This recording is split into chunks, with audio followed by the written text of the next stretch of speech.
everyone for being here. It goes without saying that these have been challenging times for New Democrats and challenging times for myself. 12 days ago, the governing body of our party, Provincial Council, which is the democratically elected body for New Democrats, held a weekend meeting and by an overwhelming majority, 84%, sent a very clear message to our caucus and to our party members that it was time to unite. It was time to get on with providing a positive vision for the people of British Columbia. It was time to get ready to govern as New Democrats. Since that time, 12 days ago, a number of members of our caucus have decided to defy that decision, have decided to fight that democratic decision. That's not acceptable to me. That is not acceptable to our party. That is not acceptable to the majority of our caucus. And most importantly, it's not acceptable to the people of British Columbia. The people of British Columbia who are counting on us to provide them with that positive alternative. So we will be holding an emergency caucus meeting in the next few days where we will take an opportunity to talk about the behavior of caucus members, to talk about uniting around the direction that we have been given by our party, and more importantly, to remember who we are here to govern for. And every MLA will be held accountable for their behavior.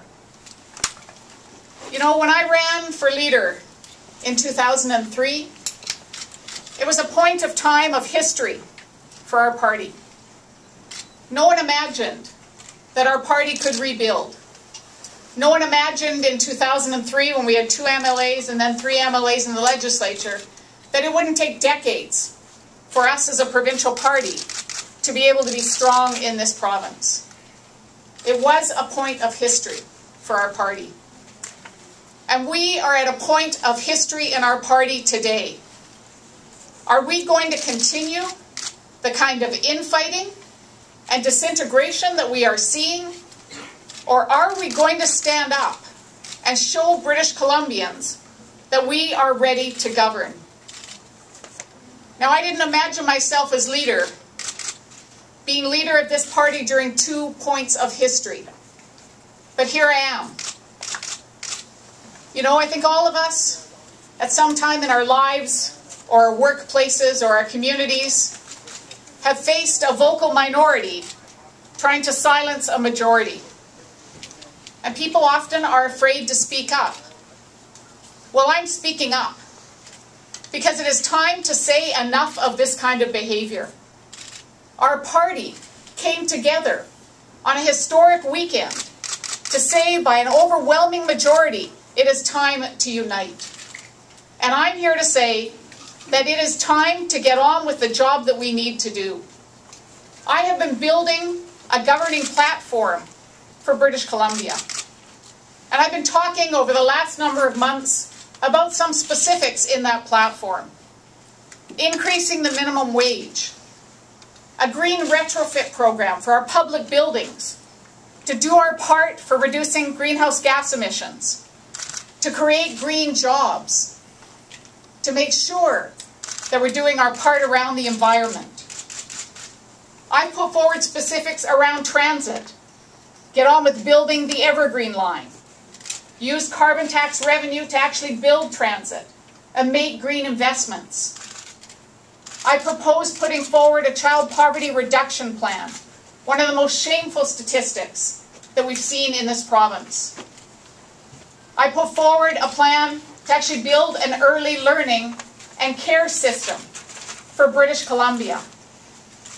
I've talked about a competitive tax environment, investing in small business, tourism, arts and culture, diversifying our economy. I've talked about the need for good government, putting in place an inquiry into the BC Rail corruption trial, finding out what happened to the sell-off of our assets, and giving the people of British Columbia a government they can be proud of and hold their head high for.